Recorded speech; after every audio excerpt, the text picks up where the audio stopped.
Hi, I'm Andy Luke and welcome to another deep dive of Press Gang, a 1980s children's show with adult appeal and one which defined a generation. It featured an array of talent on the screen: Julia Sawalha, Dexter Fletcher, Lee Ross, Kelda Holmes, Gabrielle Anwar, Lucy Benjamin and Paul Reynolds. And behind the screen it was the TV debut of Steven Moffat and featured an experienced cast in producer Sandra Hasty, directors Bob Spears and Lauren McGorry, editor Jeff Hogg, and many, many others. In 1991, Press Gang received a BAFTA and a Royal Television Society Award. It's well believed the episode we are about to look at had a lot to do with those.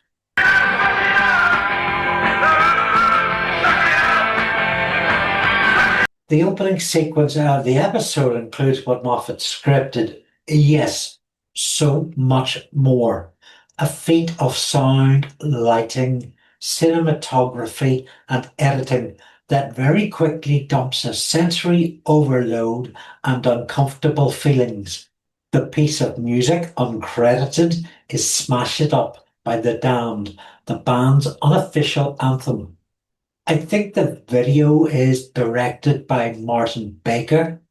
Released in October 1979, its anarchic lyrics earned it a boycott from BBC Radio 1, hampering its progress in the UK singles chart. So they weren't invited to the BBC's flagship chart show, Top of the Pops, which at that time was hosted by infamous pederast Jimmy Savile. On a lighter note, Smash It Up would later appear in the soundtrack to Batman Forever. After Series 1, the Press Gang cast invaded the set of the first Batman film and smashed it up. Early on, director Bob Spears was a broadcast assistant on Top of the Pops and would go on to work with the Pet Shop Boys and the Spice Girls. Editor Jeff Hogg directed videos for the Stones, Def Leppard and Bono. We can see how they bring their own experience cutting music videos into this. It feels otherworldly. Taking place shortly after episode 1, it could be mere hours. Flashbacks are well cut in. There's reprises and a background overheard conversation alluding to danger. And Colin awakening, literally to the hard problem. Producer Sandra Hasty won a fight with Central Television for an extra 90 seconds in this episode. It could have been flirt time with Lynda and Spike, or Fraz and his pronounced disdain for their relationship. Both of these aren't core to the story, except they give us a junior paper in business as usual, the normal, easy life, discussing punctuation and puking. And it's funny dialogue. Fraz is operating as soothsayer on what's to come. Attila the skirt is a great description, and we get one of my all-time favourite Lynda-isms. One thing I've always wondered about you, Graham, when you wake up in the mornings, how do you tell? And within this zone of the normal, there's themes of identity, trust, and how well we know someone. The long night of Colin Matthews is ongoing. Tiddler's revelation that Cindy goes to Norbridge High seems a bit over-delivered, less so by Dukes and Spears and Hogg. Maybe it's a plot point we take it for granted. Actually, it is suggested in the previous episode, but as a reveal, it loops that story thread back in. Colin visits Billy. The script has extended dialogue that didn't make the cut. What survives the cut gives us Andy Crow combining the hostile sarcasm of Lynda with the marijuana-induced haze of Fraz. I could have loved the Billy spin-off. So it's more themes of how well we know someone. If Lynda hadn't warned Billy off Colin, it's highly likely he'd have refused to help the grifter anyway. And even as Colin tries to turn up the sincerity, Crow was given a mocking little chuckle to himself. There's a radioactive lizard in the same filing cabinet as Cindy Watkins' records. I adore this level of farce, and Paul Reynolds takes every opportunity to give off physical unpredictability and the appearance of spontaneity. The appeals to Billy, Mrs. McGuigan, and Mr. Sullivan are all parts of his hero's journey. They foreshadow Cindy's own path after the episode ends, and a resonant piece of dialogue in the pivotal newsroom meeting. Teacher or someone you trust, and if they don't help you, you tell someone else. You keep telling until you find the person who's going to help you. The lizard scene is incredibly stupid. It reinforces Colin's character lore. This is normal Colin. And Moffat uses edutainment like a mining company. How many more vital messages of care, health, and education would be retained if they were accompanied by a radioactive lizard in a filing cabinet? Quite a lot, I think. Why will nobody take me seriously? Colin, don't forget your lizard now. Colin is so disturbed he gives Lynda the financial records. He reaches out to Cindy. His linguistical slip Want to do lunch? actually helps her open up some. Her preferred conversation, Colin in a bunny suit, is a metaphor for how he finds himself in this episode. A man with serious intent trapped inside a joke. Linking to Tiddler's bunnies, the tale of Warner Edison's funeral is frequently reprised. And rabbit is slang for being talkative, which is where this is going. Hey, Natasha Knight's really good in this. Julie, can we get a feature focus up on Natasha Knight? According to the EastEnders wiki, Natasha Knight was born in London, 11th of November 1973, in Hampstead, 25 days older than myself. Natasha made her acting debut at 7 years old as daughter of Nazi architect Albert Speer in American ABC Circle Films TV movie Inside the Third Reich. The same year, she had a role as a credited additional performer in dark fantasy The Dark Crystal, shot at Elstree Studios. She'd also appear in an episode of the BBC's massively ambitious but largely forgotten, so I'm told, historical drama, The Cleopatras. She was educated at the Royal Academy of Dancing in Battersea by the Thames, and like Dexter and Mmolki, trained at the respected Anna Sher Theatre Workshop. Natasha appeared as a Series 1 regular and Series 2 guest actress for Wolf, a children's ITV series about a boy who shapeshifts into a dog. Wolf was an odd one to research. It ran for 9 years, 69 episodes, and had a silly number of top talent guesting. Anthony Head, Stephen Fry, Ruth Maddock, Anita Dobson, Penelope Keith, Lucy Davis, Nigel Davenport, Patrick Monkton, who'd also appeared in The Dark Crystal, although Natasha's episodes also included established names, regulars Lisa Goddard and Edward Fideau, and guest stars such as John Horsley, Richard Beale, and John Ringham. The charming show credits Lewis Rudd as its executive producer. That may have influenced Rudd's partner Sandra C. Hasty to take on its 2004 counterpart in Two Minds. The role of Cindy Watkins was one she reprised in Series 3's The Last Word, Part 2. It's an uncredited cameo. Seeing her as part of the continuity, however small, feels like an important tonal signature.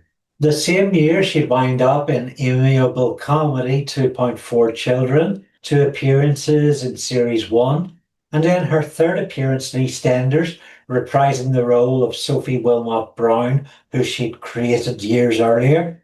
She'd pop up in Me, You and Him, starring Nick Hancock, Steve Punt and Hugh Dennis, a show Ben Ricketts at Curious British Telly calls inherently enjoyable. Broadcast in 1992, it is her last credited film or TV role on IMDb. However, the same year, she made her first West End appearance in the musical version of Moby Dick.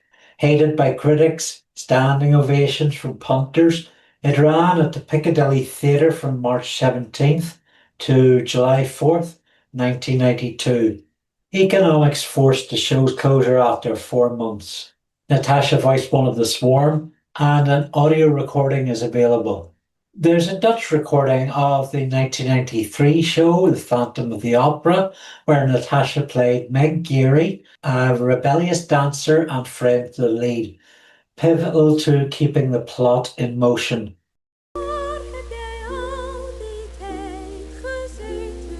This production was the Netherlands premiere and ran from August 1993 to August 1996 in Basel and Scheveningen. Sources conflict, but she's also performed the role of Meg at Her Majesty's Theatre Haymarket, seemingly from April 21st, 1997 to May 1998 and sometime in 2000. In the 21st century, it gets much harder to track her, and I'm incredibly shy. Apparently, she's hosted for BBC Radio and Capital Radio. There's quite a few Natasha nights around. A creative director, an erotic novelist, a Jazz FM DJ, a BBC TV host, and my best hunch, an instructor at the Centre Stage Academy of Dance. Knight and Reynolds have a great on-screen chemistry. Their shared feelings of doubt and powerlessness, each loving Colin's schemes, Cindy more so, because now we can't help see Colin is embarrassed about his past, perhaps for the first time. I'm the guy who tried to market inflatable phones to the poolside executive. My own mother doesn't believe a word I say unless she's got 3 independent witnesses and a death threat. I'm a jerk, Cindy. I think you're great. The stuff you do, I think it's great. These little links between them are written so tenderly. Spike and Lynda are just going up the stairs. These stairs. Maybe there's a closet up there, but not the same closet. It's more symbolism, sex and the hidden. Colin's blow up is less fury than Kenny's a few episodes ago. It's full of resignation and boredom, because normality is a sideshow. Normality hasn't a clue how terrible some things are. Scene 815 is a classic dream sequence, beginning with unrealism. And then, obviously, a dream. There are realist beats to keep us guessing. Trust and identity again, because this Cindy is partly his conscience. And more broadly, self-doubt. The piece of each of us that mocks our efforts, that affirms how we don't handle bigger challenges, and much, much worse, the ones we won't even try. Things get stranger. Their talk here is probably Lynda's biggest act of kindness in the series, but not her only one. It's a good reminder that she has a level of emotional openness and is capable of seeing the links between feelings and work obsessions. Both characters are like souls. These scenes bring that into the open. Their sibling-type status will be revisited more so in episodes to come. They're lone wolves, so this very odd bond strengthens in turn their relationships with the people around him. Lynda's investment in him also gives him credibility in our eyes. Beyond being the silly schoolboy, his vision for business is as grand as Lynda's. Well, okay, a larger vista. Jimmying the lock on Colin the salesman activates this final act.